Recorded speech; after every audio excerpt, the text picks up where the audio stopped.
mereka mengatakan, saya bukan saya nak berat sebelah, tidak. Bahawa pimpinan Parti Bersatu mengatakan bahawa mereka adalah parti yang bersih. Dan bila satu ketika dahulu, jangan lupa saudara, waktu UMNO melakukan tindakan menggantung dan memecat beberapa pimpinan di peringkat Majlis Tinggi, satu melayar kecoh saudara. Waktu UMNO menggantung Hishamuddin, memecat Nur Omar, memecat Khairi Jamaluddin, satu melayar mengatakan undemokratiknya UMNO ini. Tetapi saudara, belum pun usai pilihan raya. Selalunya selepas pilihan raya barulah dijadikan satu perbincangan, satu kajian, sama ada ahli yang khianat dan sebagainya. Tapi tak usai lagi. Belum pun sekarang ni pilihan raya diadakan, tiba-tiba saya melihat bagaimana media sinar melaporkan seorang ahli Parti Pribumi Bersatu dipecat. Manakala dua lagi digantung keahliannya serta-merta. Mereka digantung selama 3 tahun kerana melanggar perkara 10.2 perlembagaan parti itu. Saudara, bila UMNO menggantung dan memecat ahlinya, bagai nak rak dia orang balon kita, saudara. Saudara, bulan terang, Waalaikumsalam.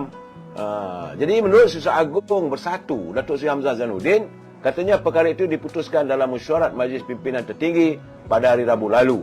Jadi Majlis Pimpinan memutuskan seorang ahli bersatu dipecat keahliannya, serta manakala dua lagi digantung keahlian serta-merta selama 3 tahun. Tindakan itu kerana individu terbabit telah melanggar pasal 10.2 Perlembagaan Bersatu disebabkan perbuatan menghasut, memboikot dan melakukan sabotaj kempen pilihan raya Perikatan Nasional, katanya. Saya kata kalau hari Rabu dulu belum lagi pun penamaan calon. Penamaan calon hari Sabtu, saudara. Kita baru 3 hari, 4 hari. Macam mana? Itulah apakah mereka mengamalkan kuku besi. Kalau UMNO ni bagai nak rak, dia kata. Itu gambarannya. Saya tak mau komen lebih, saudara. Sebab itu kenyataan bahawa Parti Bersatu pun mengambil tindakan memecat. UMNO ni dia pecat ahlinya selepas pilihan raya. Setelah dapati ada ahli yang melanggar disiplin parti, yang menyokong parti lawan dan sebagainya. Tapi nampak Raya Bersatu, boikot kempen pun kena juga, saudara. Terpulanglah, saudara. Saya tak mau kata lebih daripada itu. Dan saudara, sewaktu rupanya, sebab semalam saya tak dapat bersiaran lewat, sebab buat siaran awal, saya bertemu dengan calon daripada Parti Keadilan, saudara Azan, iaitu calon ahli parlimen Kuala Terengganu.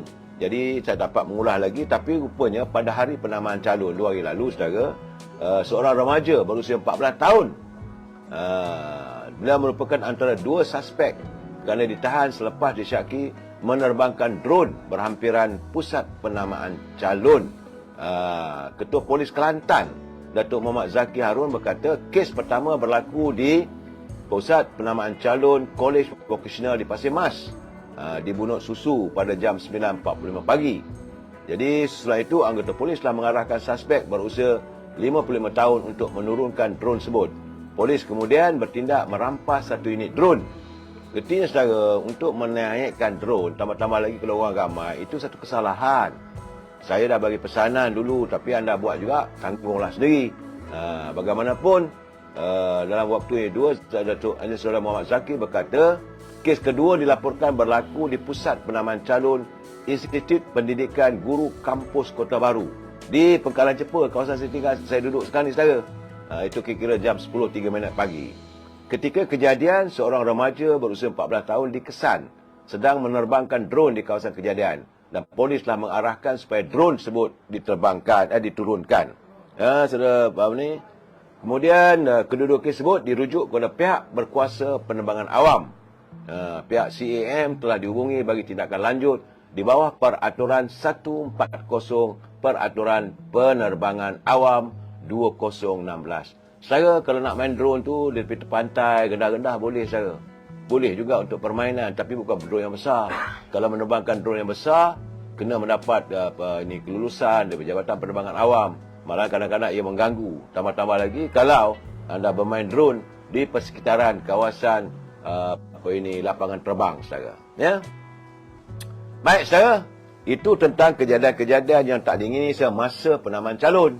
Yang kena pecat. UMNO belum lagi. Tapi pasti akan ada yang bakal dipecat, saudara. Saya melihat banyak kenyataan-kenyataan. Pasti ada, saudara. Mereka yang melanggar disiplin parti. Itu naluri biasalah.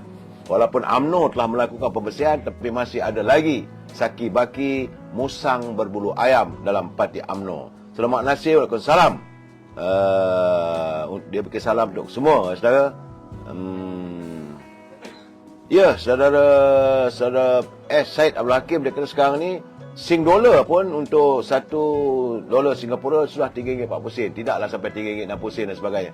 Turut mengukuh, saudara. Itu laporan daripada Singapura, saudara. Artinya bila saya ambil laporan ini, bukan laporan yang dibuat-buat, saudara. Pula dah di Pakistan, Kumat Kamil melaporkan terdapat 40 orang mati dalam perhimpunan politik bila Daesh melakukan pengeboman.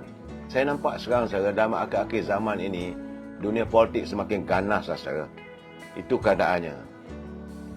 Saudara Kamrul Idan, dia kata sumpahan Tok Najib, tonggang langgang jadinya. Tak boleh nak kata apalah, saudara. Kita sama-sama lah tengok dan lihat. Baik, saudara. Dari Kota Baru, saudara, hari ini anak sulung kepada almarhum Tan Sri Tok Guru Nik Aziz, saudara. Beliau akhirnya mengeluarkan kenyataan. Terpaksalah mengeluarkan kenyataan kerana banyak sangat warga di Kota Baru ini menimbulkan pelbagai kenyataan yang agak kontroversi, saudara. Jadi hari ini dia mengatakan kirimannya, dia kata saya berpuasa dan berehat dari politik tanah air untuk satu tempoh. Jadi kenyataan Nik Abdul, dia kata ia tempoh paling sukar untuk saya dan bonda saya. Semoga PAS bertambah gagah dengan kepimpinan terbaik untuk memacu masa depan negara. Katanya, saudara. Jadi kerana beberapa hari lalu, saudara, banyak orang meramalkan Nik Abdul ini akan dijadikan calon sebab dia pun tak bertanding atas tiket UMNO, dan ramai merasakan bahawa Nik Abdul ini akan dijadikan calon oleh parti PAS. Rupa-rupanya tidak juga. Saya dah beritahu, saudara, tak silap saya sebulan 2 bulan lalu, memang sekarang ni sedang berlaku usaha untuk meleburkan legasi kepimpinan Tuan Guru Nik Abdul Aziz. Kadang sekarang saya melihat ini bukan tuduhan, saudara, tapi kabarnya begitulah keadaannya. Begitu juga yang saya dengar bila saya berbual dengan warga di Kota Baru. Mereka mengatakan memang ada usaha-usaha untuk bukan memansuhkan, menafikan legasi Nik Abdul Aziz. Malahan, saudara, apabila pada hari Sabtu itu hari, Sinar ada melaporkan itu bapa saudara pada Nik Abdul, itu Nik Din. Nik Din ini adalah adik kepada Tuan Guru Nik Aziz. Dia mendakwa bahawa Muhammad Ammar menjadi punca ketiadaan nama Nik Abdul sebagai calon pilihan raya negeri Kelantan. Katanya, saudara, malahan Nik Din turut mendakwa bahawa Presiden PAS Tan Sri Hadi Awang ada mengatas surat meminta PAS menyenaraikan nama Nik Abdul. Jadi beliau juga hairan apabila nama anak saudaranya tidak dicalonkan di kursi Dewan Undangan Negeri Cempaka. Dewan Undangan Negeri Cempaka, saudara, adalah merupakan kubu dulu untuk Nik Aziz. Berdekatlah, saudara. Malahan sebelum itu, Muhammad Ammar menafikan beliau terlibat menggugurkan nama Nik Abdul sebagai calon pilihan raya dan menyifatkan tuduhan itu sebagai satu fitnah. Beliau menegaskan pihak membuat tuduhan sedemikian katanya tidak terlibat dalam mesyuarat pemilihan nama serta calon. Jadi tiada sebarang jawatan dalam parti, katanya orang yang menuduh. Terpulanglah, saudara, tapi bagaimanapun saya katakan ramai warga Kelantan merasa kecewa apabila Nik Abdul tidak dicalonkan.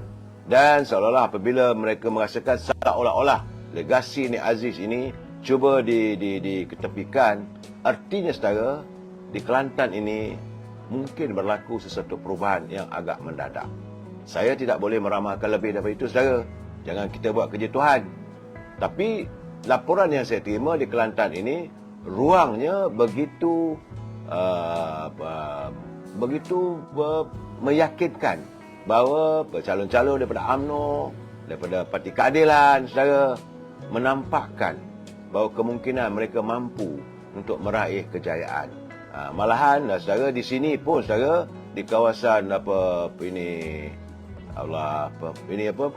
Pegalan Cepa ni, saudara, saya melihat sudah terjalin satu ukhuwah, satu ikatan persahabatan yang mantap antara UMNO dan Parti Keadilan. Apabila Parti UMNO menurunkan 2 calon dan Keadilan menurunkan 1 calon. Saya sebenarnya malam ini mereka berjanji nak datang, tapi mungkinlah saudara mereka sedang sibuk untuk mengadakan kempen. Orang Kelantan saudara dia panggil camping. Jadi biarkanlah mereka berkempen di setiap kawasan. Saya tak ambil kisahlah benda itu saudara. Bagi saya yang anda dahagakan adalah pencerahan. Kehadiran mereka kalau ada alhamdulillah. Tapi kalau mereka sibuk, minta maaf, tak apalah. Mungkin satu ketika nanti kita boleh bersiaran bersama dengan mereka saudara. Itu keadaannya saudara.